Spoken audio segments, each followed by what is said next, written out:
Okay, so what does a culture of innovation look like?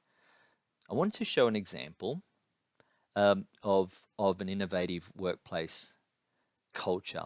And I suppose the best, in my mind, one of the best examples I can use is 3M. 3M have been at the forefront of innovation for a number of decades now. So it's part of their DNA, or they promote innovation as being part of their DNA. They call it an ecosystem of ideas where where one idea has a cascading causal effect on other ideas. So uh, no innovative idea stands alone. It has other implications. It has other impacts on other parts of the business and other people. So they think of it as a network or a mesh that goes all over the organization, an ecosystem of ideas where one idea will flow on to other ideas and so forth. So it's an ongoing cycle like continuous improvement that has no beginning and no end, but this idea of we're constantly looking for ways to make things better, particularly around sustaining innovation, you'll see, although not exclusively that, but this idea of how can we continually improve because the landscape keeps changing, so there's always opportunity for improvement. Uh, and they promote their culture of freedom and focus where ordinary gets rejected, where ideas are shared fearlessly. So this idea of open and frank feedback and information sharing. Um, they look for opportunities in unexpected places. They transform bold insights into a chain reaction of progress and ingenuity. And you'll see a collaborative culture that takes us on a journey of connected curiosity. So I just want to show you a couple of videos. First one is just a promotion video for 3M that just um, uh, promotes all these concepts of culture I've just talked about. And then the second one will be a video around one of the initiatives that they have in place for doing that. So let's have a look at a couple of these.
So that's an example of a promotional video from an organization that says, okay, this is our values, and this is how we focus on innovation and why we think it's important. So you'll see that that's very much a management um, message there that goes through all parts of the organization. So um, that would tie in with their recruitment information, that would tie in with their induction information. So you start to see this message from management. So how does that how does that translate into the stuff that people do on a day-to-day basis? So how do we translate that into action? Well, here's another video that demonstrates one initiative at 3M that promotes innovation on a day-to-day basis. 15% means that anybody can have an idea that's not even in their work area and work on it. 50% culture is part of the DNA of 3M. It's the one thing I say I love about 3M the most.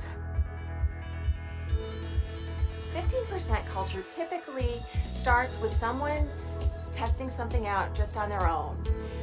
But then very quickly you realize that in order to make a bigger impact, you need to connect with others.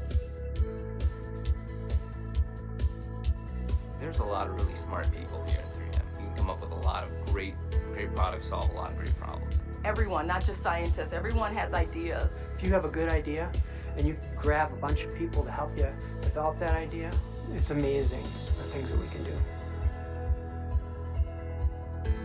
A new idea is like a fledgling bird. It needs to be nurtured and protected until it sees the light of day and can stand on its own. 3M's history has shown that new ideas are really the source of innovation. Much of that innovation has come from 15% projects. Post-it notes, multi-layer optical films, tricycle races, Cubitron, even Command. All of those things came about because somebody had an idea and shared it with someone else who could help them, and it changed the world. 15% culture really started in 1925. Dick Drew had worked on automotive masking tape. He worked on it during lunch breaks, evening times. And his boss, William McKnight, he created 15% culture because he realized giving somebody freedom was really good for the company. Everyone at 3M has the opportunity to be working on new things through their 15%. My coworker is a beekeeper, and I've done projects around sustainability, so we work together to bring honeybees here to campus. I'm looking at how augmented reality can benefit manufacturing. I developed new platforms for 3M in clean tech. I use glass bubbles for 3D printing. I brought solar light to school children in southern Ethiopia. It only takes one idea in order for something really big to happen in 3M. So, what will you do? What will you do? What will you do with your 15%?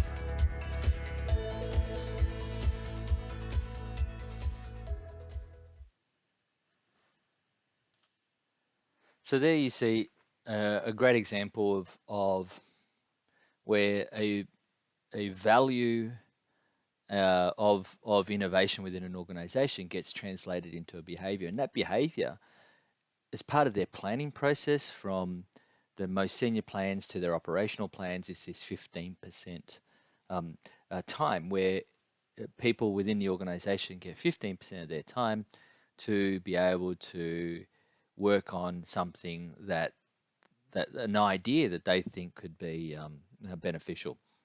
So that might translate into one afternoon or one morning a week where you have time to work on your own project, your own initiative, and that is the basis of new ideas for the organization. So that's a really great example, I think. And you see other organizations. So Google have the Google 20 and so forth. So a number of other organizations have picked up on these concepts as well, ways that they can get people to come up with new ideas in a creative way, and they're often tied in with this idea of collaboration, so working within teams. And if you're a gamer and you're familiar with the Steam platform, Valve is another organization who do a lot of this team collaboration around innovation through collaboration and so forth.